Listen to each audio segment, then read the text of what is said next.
Hi guys! Welcome po sa vlog. Kumusta na guys? So ngayon guys ay magluto tayo ng gulay na kamansi. Guys, ginigisa na yung mga sibuyas. Ayan. So lalagyan natin ng kunting baboy guys para masarap. Ayun yung baboy. So, ayan. Merong tagaluto dito na. Bakit kasi yan ang sandok? So, ayan guys. Gigisa na natin. Yan. Pasensyahan nyo na ang aming kusina. Gaya, ayan, makalat. Ayan. Haluin mo na daw.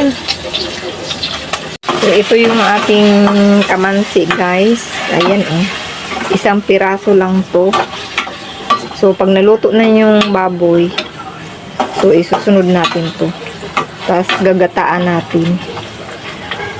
So, ayan. Ayan na, guys. Luto na siguro tong baboy. Ayan, oh.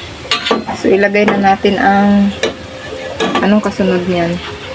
So, yan yung kamansi na. Ayan. Sige, lagay na. Ayan. Meron tayong tagaluto dito, guys. Ayan. Huwag mo takpan, parang madilim kasi. Ayan. Sige, haluin mo. Dito lang ako. Ayan. Yan yung gata.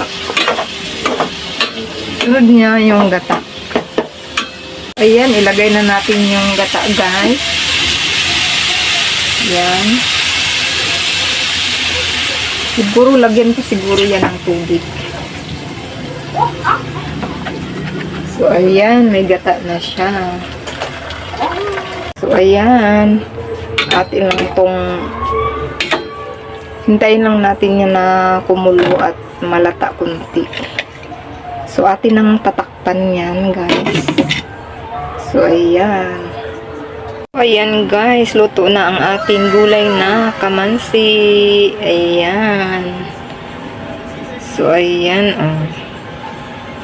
So, ayan. Thank you for watching, guys. Hanggang sa sunod na vlog.